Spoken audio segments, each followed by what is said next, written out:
여러분은 세상에 왜 살고 계십니까? 많은 이유가 있겠지만 그냥 다만 밥만 먹고 살기 위해서 사는 것은 아닐 겁니다.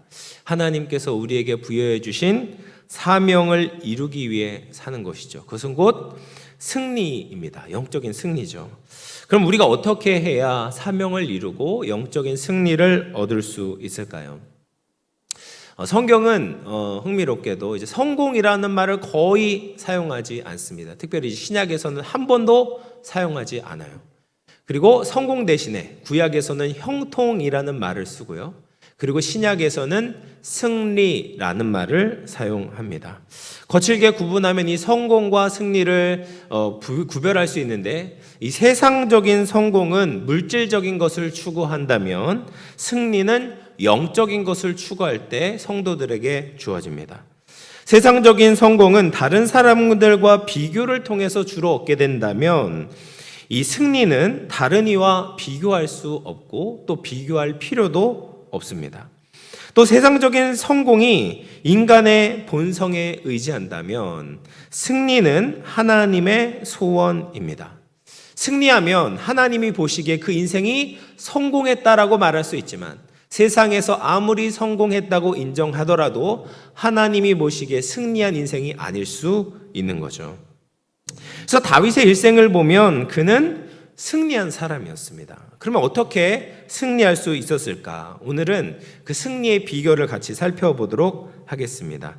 오늘 말씀은 이제 다윗이 계속 이제 사울의 추격을 받고 있지 않습니까? 특별히 엔게디라는 동굴에 이르렀을 때에 일어난 일이었습니다. 엔게디는 사해 바다 근처에 있는 광야입니다. 그래서 사해 바다 주변에는 생물이 살지 못했는데 엔게디에는 생물이 살았습니다. 그 이유는 이 엔게디에는 물이 있었기 때문이죠. 그래서 골짜기를 따라 올라가다 보면은 이제 물 근원을 발견할 수 있다고 합니다. 그래서 엔게디 사진을 한번 제가 인터넷에서 검색을 했는데, 네, 이렇게 해서 엔게디예요. 저게 이제 다윗 폭포라고 해요. 그리고 보이시는지 모르겠지만 저기 사람들이 막 가는데 저기 보면 이렇게 검정색이 있잖아요. 저게 이제 굴입니다. 굴. 그러니까 엔게디에 굴이 있었다. 저런 굴이 있었다라는 것이죠. 그래서 다윗이 사울을 피해서 이렇게 유다 광야를 전전하다가 엔게디까지 오게 되었다라는 거예요. 그리고 이 소식을 들은 사울은 군대와 함께 다윗을 쫓아온 겁니다. 우리 24장 2절 말씀을 같이 한번 읽어봅니다. 시작. 사울이 온 이스라엘에서 택한 사람 3,000명을 거느리고 다윗과 그 사람들을 찾으러 들 염소 바위로 갈새. 이 엔게디라는 뜻이 새끼 염소의 샘이라는 뜻인데, 그래서 실제로 이 엔게디 주변에는 아직도 뭐 염소가 많다고 합니다. 그래서 이 사울이 3,000명의 군대를 이끌고 들 염소 바위로 갔다라는 것이죠. 사울이 얼마나 다윗을 잡고 싶었으면 3,000명이나 동원을 했겠습니까? 사울이 누구를 쫓고 있어요? 다윗을 쫓고 있어요. 블레셋과 싸우려고 하는 것도 아니라 아말렉을 추격하는 것도 아니고 다윗을 잡고 죽이기 위해서 3,000명의 군대를 동원하고 있다라는 겁니다. 그런데 다윗을 찾는 것이 쉽지 않았습니다. 왜 그렇습니까? 이제 지난주에 살펴본 것처럼 하나님께서 다윗을 사울의 손에 허락하지 않으셨기 때문에 그렇죠.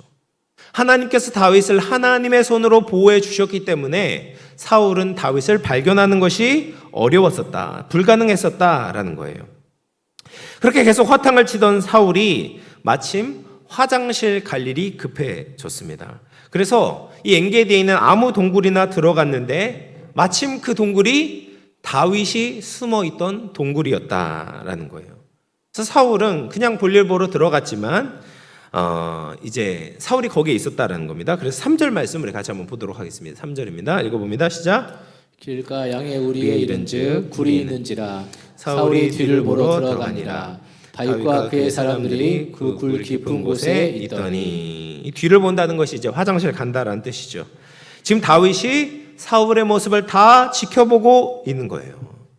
여러분, 어두운 데 들어가 보면 아는 것처럼 밝은 곳에서 어두운 데 들어가면 어두운 것들이 잘 보이지 않아요. 눈이 적응하느라고 어두운 것이 잘 보이지 않습니다. 근데 어두운 곳에 있는 사람들은 밝은 곳에서 누군가 들어오면 그것을 바로 알아볼 수가 있는 거예요. 그래서 사울은 다윗과 그의 일행들을 알아보지 못했어요. 알아보지 못했지만 다윗은 바로 사울임을 알아볼 수 있었다라는 거예요. 그래서 지금 다윗은 사울을 죽일 수 있는 절호의 기회를 잡았다라는 겁니다. 다윗에 따라서 사울은 죽을 수도 있고 살 수도 있었습니다. 그러면 여러분 같으면, 여러분이 다윗이라면 이 상황을 어떻게 하시겠습니까? 사울을 죽이시겠습니까? 살리시겠습니까? 이 선택의 순간에 다윗이 보여준 태도를 통해서 우리는 무엇이 진짜 승리할 수 있는 비결인지를 배울 수 있다는 거예요. 첫 번째, 우리가 다윗을 통해서 볼 수 있는 승리의 비결은 바로 인내입니다. 여러분, 다윗이 지금 엔게디까지 어떻게 왔는지 기억이 나십니까? 하여튼 사울을 피해서 엄청난 여정을 지나갔습니다. 제가 그것도 이제 지도로 좀 준비를 해왔는데 좀 보이시나요? 저 빨간색 부분이 이제 첫 번째 있었던 거예요. 그래서 이제 사울하고 같이 묵었던 이제 기브아에서부터 노브로 가죠. 노베 가가지고 이제 제사장을 만나가지고 거기서 떡도 먹고 또 골리앗의 칼도 받게 됩니다. 그리고 나서 또 이제 가드로 갔다가 거기에서 가드의 신하, 거기 블레셋 왕의 신하들이 다윗임을 알아보니까 또 미친 척하고 그러면서 또 가서 저기까지 갔다가 거기서 또 끝난 것이 아니에요. 그 다음에 이제 보라색으로 갑니다. 보라색으로 가서 저쪽 이제 모압 땅으로 가서 부모님을 맡기고 또 이제 돌아오게 되죠. 그래서 거기서 끝난 것이 아니라 이제 파란색을 거치는 거예요. 하여튼 이렇게 막 거치다가 지금 저 사해 옆에 8번의 엔게디까지 온 겁니다. 그러니까 적어도 8번 도피하면서 지금 엔게디까지 왔다라는 거예요. 그래서 학자들은 다윗이 사울을 피해 도피했던 기간이 약 20년일 것이다. 거의 계산해보면 20년 정도가 나온다라는 거예요. 여러분, 다윗의 황금과 같은 시기를 사울을 피해서 광야를 전전하고 있다라는 겁니다. 엔게디 광야에 오는 데까지만 해도 거의 10년 정도가 걸렸을 겁니다. 그러면 여러분 같으면 이 사울을 10년 동안 피하다가 드디어 죽일 수 있는 기회를 잡았다면 어떻게 할까요? 그냥 한 번, 두 번은 견딜 수 있을 거예요. 한두 달은 참을 수 있습니다. 그런데 인생의 황금기를 10년을 지금 도망자로 살고 있는데 사울을 죽일 수 있는 거예요. 근데 그 사울을 죽이지 않는다? 이것은 정말 쉽지 않은 일이었다라는 겁니다. 그러나 다윗은 도피 생활 중에 사울을 원망하거나 절망하거나 인생을 포기했다라는 기록이 전혀 나오지 않습니다. 다윗은 지금 이 광야의 시간을 인내하고 있었다라는 거예요. 여러분, 우리가 부끄러운 과거를 돌아볼 때 드는 생각이 무엇입니까? 내가 그때 조금만 더 참았다면 어땠을까? 이거 아니겠어요? 네. 우리 인생에서 끊임없이 찾아오는 후회는 결국 우리의 인내에 달려있는 문제인 것이죠. 그래서 야고보서 1장 2절에서도 이렇게 이야기를 합니다. 같이 한번 읽어봅니다. 시작. 내 형제들아, 너희가 여러 가지 시험을 당하거든 온전히 기쁘게 여기라. 여러분, 우리가 살아가면서 만나는 문제들이 있다라는 거예요. 여러 가지 시험, 여러 가지 시련들이 있습니다. 여기서 당하거든 이라는 말은 이제 헬라어로 페세테라는 말이에요. 페리라는 말은 한가운데, 페세테라는 것은 떨어진다라는 말입니다. 그래서 한가운데로 여러 가지 시련이 떨어진다라는 거죠. 우리가 예상하지 못했는데, 기대하지 않았는데 여러 가지 시련들이 우리의 삶의 한복판에 떨어질 때가 있다라는 겁니다. 아무 준비도 되어 있지 않는데 예고 없이 불쑥 찾아오는 겁니다. 근데 그때 해야 될 일이 무엇이냐? 야고보서 1장 4절 우리 같이 한번 읽어봅니다. 시작. 인내를 온전히 이루라. 이는 너희로 온전하고 구비하여 조금도 부족함이 없게 하려 함이라. 아멘. 여러분, 인내를 온전히 이루라라는 거예요. 여러분, 누가 참는 것을 좋아하겠습니까? 조금 참는 것은 그래야 할 수 있지만 누구나 다 그 시련이, 많은 시련이 찾아오게 되면 포기하고 싶은 순간이 오잖아요. 근데 그 순간을 뛰어넘어 인내하게 될 때 우리는 온전하고 성숙함을 이룰 수 있다라고 말하고 있습니다. 여러분, 그러면 이 인내를 어떻게 해야 되는가? 성경에서 말하는 인내는 세상에서 말하는 그 참음과는 조금 다릅니다. 또 이제 헬라어로 보면 인내는 아래로 내려놓다라는 뜻이 있어요. 아래로 내려놓다. 그래서 인내는, 성경에서 말하는 인내는 인고가 아닙니다. 그냥 쓴 것을 그냥 나 혼자서 꿋꿋이 참아내는 것이 아니다라는 거예요. 아래로 내려놓는 겁니다. 어디 아래로 내려놓아요? 하나님 발 아래로 내려놓는 것이죠. 십자가 아래로 나의 여러 가지 시련과 어려움들을 내려놓는 것입니다. 무거운 짐을 주님께 맡기고 나는 그 옆에서 쉼을 누려야지 우리가 그 시간들을 인내하고 참아낼 수 있다라는 거예요. 다윗도 그랬다라는 겁니다. 다윗의 시편 57편 1절 말씀을 보면 이렇게 이야기를 합니다. 하나님이여 내게 은혜를 베푸소서, 내게 은혜를 베푸소서. 내 영혼이 주께로 피하되 주의 날개 그늘 아래에서 이 재앙들이 지나기까지 피하리이다. 그럼 이것이 다윗이 인내할 수 있었던 비결이었던 것이죠. 하나님의 은혜를 구하는 겁니다. 하나님의 날개 아래로 피하는 거예요. 그가 가지고 있었던 모든 시련들을 주님의 날개 아래 다 내려놓을 때 그 믿음에서부터 그가 인내할 수 있는 힘이 생기게 되었다라는 겁니다. 그래서 사랑하는 성도 여러분, 인생을 살아가면서 우리 가운데 떨어지게 되는 여러 가지 시련과 고통 모든 것들을 주님의 날개 아래 다 내려놓고 끝까지 인내함으로 승리할 수 있는 저와 여러분 되기를 주님의 이름으로 축원합니다. 두 번째로 이제 다윗이 보여준 두 번째 승리의 요소는 바로 애통입니다. 그래서 사울이 이제 동굴에 들어와서 이를 보러 왔어요. 그러니까 이 다윗의 부하들이 다윗에게 이야기를 하는 겁니다. 24장 4절 말씀 같이 읽어보겠습니다. 시작.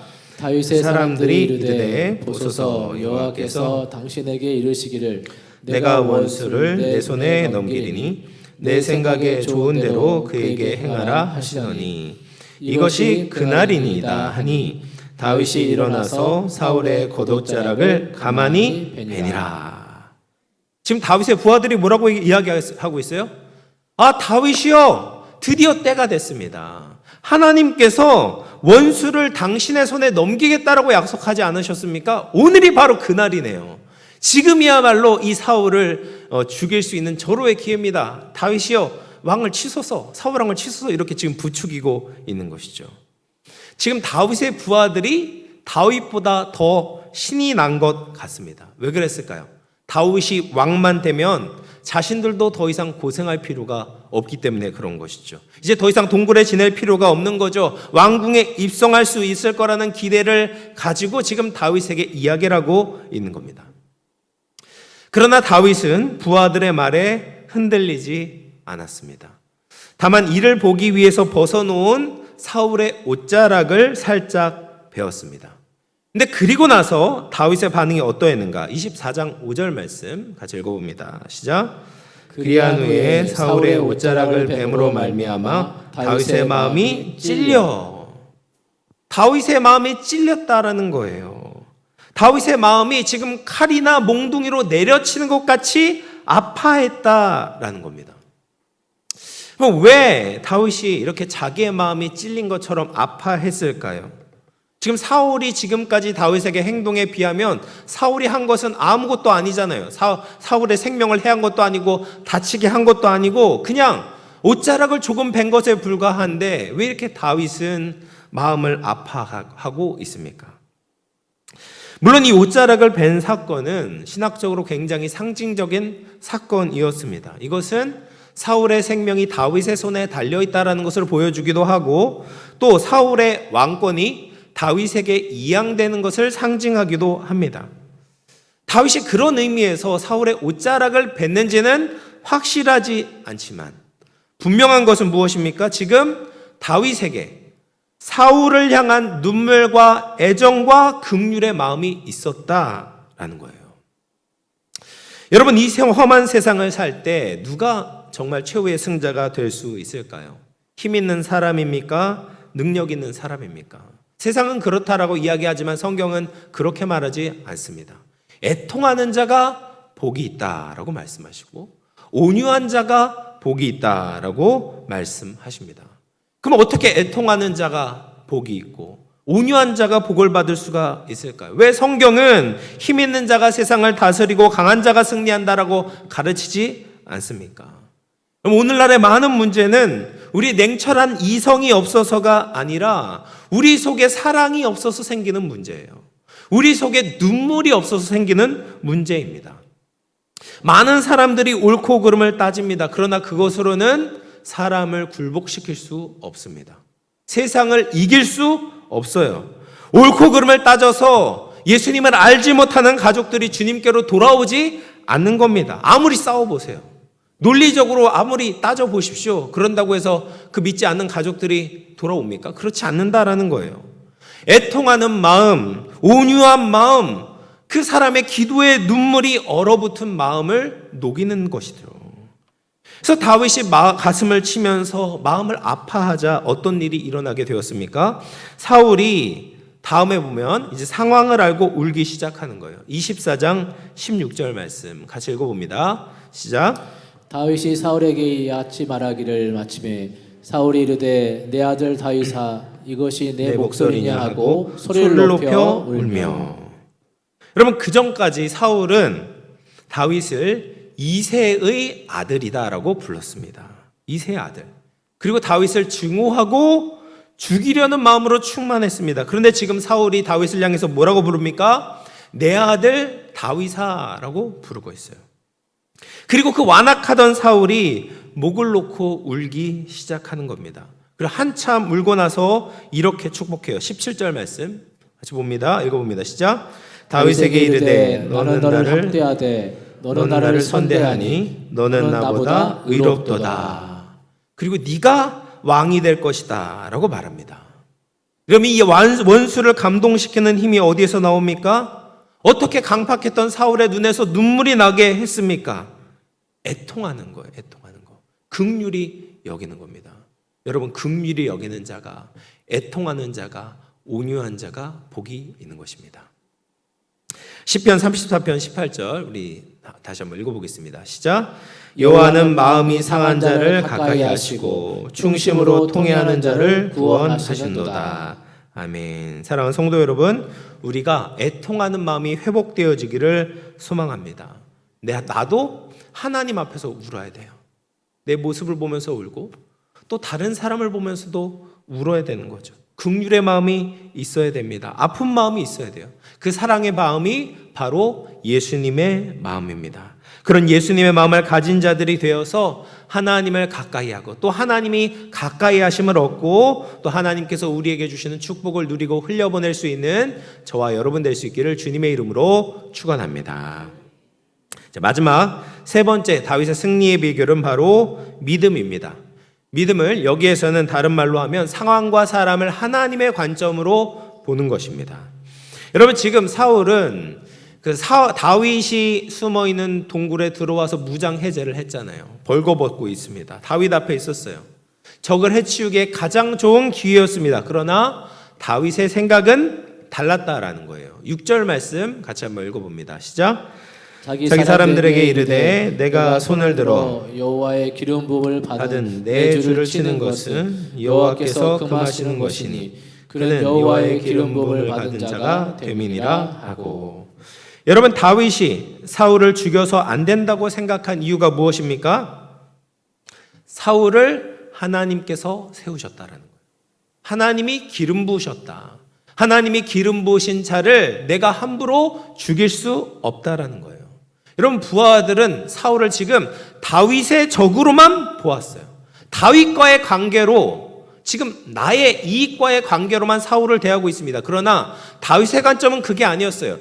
사울을 어떻게 봅니까? 나의 적 이전에 하나님이 기름 부으신 자다. 하나님이 선택하신 자다라는 그 하나님의 관점으로 보았다라는 겁니다. 이것이 바로 믿음입니다. 물론 지금 다윗의 부하들은 그 말에 이제 흥분하죠. 그거 아닙니다. 충분히 이야기할 수 있잖아요. 하나님이 사울을 버리셨습니다. 다 알잖아요. 사무엘이 지금 그 사울을 패하고 왕위에서 패하고 다윗에게 기름 부은 것 아닙니까? 그러니까 더 이상 왕이 아니죠. 그러니까 죽여도 되는 것 아닙니까? 게다가 지금 다윗을 얼마나 많이 죽이려고 했습니까? 우리를 얼마나 고통스럽게 했습니까? 그래서 죽여도 괜찮습니다. 그렇게 이야기할 수도 있지만 다윗은 거기에 흔들리지 않고 이렇게 또 이야기를 합니다. 7절 말씀을 보시면 함께 읽어보겠습니다. 시작. 다윗이 이 말로 자기 사람들을 금하여 사울을 해치지 못하게 하니라. 사울이 일어나 굴에서 나가 자기 길을 가니라. 그러니까 다윗뿐 아니라 다윗이 해치지 않을 뿐 아니라 다른 사람들도 사울을 해치지 못하게 했다라는 거예요. 그렇게 오랜 세월 사울에게 당했고 이미 사울이 사무엘을 통해서 버림받은 것을 알았지만 그럼에도 불구하고 하나님의 관점으로 사울을 대하고 있었다라는 겁니다. 그리고 하나님께서 세우신 종이니까 하나님이 패하실 것이다라는 믿음을 가지고 기다리고 있었다라는 거예요. 여러분, 이것이 바로 믿음입니다. 하나님의 관점으로 볼 때 우리가 해야 될 일이 있고 하나님이 하셔야 되는 부분이 있는 거예요. 우리가 내가 할 수 있다고 해서 하나님이 하셔야 되는 부분을 감히 이렇게 넘어가서는 안 되는 거예요. 그 영역을 침범해서는 안 되는 거죠. 하나님의 주권에 속한 것을 내가 좌지우지하려고 하다 보면 오히려 많은 부작용과 하나님의 뜻을 거스르게 되는 겁니다. 사랑하는 성도 여러분, 하나님의 관점으로 사람을 대할 수 있기를 바랍니다. 나를 볼 때도 또 다른 사람을 볼 때도 하나님의 관점으로 봐야 실수하지 않습니다. 하나님의 형상으로 창조된 사람으로 또 예수 그리스도의 은혜로 살게 된 사람으로 바라보는 것이죠. 그러면 대부분의 인생의 문제들이 해결이 됩니다. 그리고 하나님의 뜻이 있겠지라는 여유와 기다림의 마음을 가질 수 있다는 거예요. 이제 말씀을 마무리하도록 하겠습니다. 오늘 우리는 다윗을 통해서 간략하게 우리가 신앙의 승리를 얻기 위한 세 가지 비결을 살펴보았습니다. 우리는 승리하기 위해서 인내가 필요합니다. 또 애통하는 마음이 있어야 돼요. 사랑하는 마음이 있어야 된다는 것이죠. 그리고 믿음으로 하나님의 관점으로 사람과 상황을 바라보며 대처해야 합니다. 인생에 수많은 어려움과 고난이 찾아올지라도 이 비결을 가지고 버티게 된다면 하나님께서 반드시 우리에게 영광과 승리를 안겨줄 줄로 믿습니다. 우리 모두 온전한 믿음의 사람으로 하나님께 다윗과 같이 영광 돌릴 수 있는 저와 여러분 될 수 있기를 주님의 이름으로 축원합니다.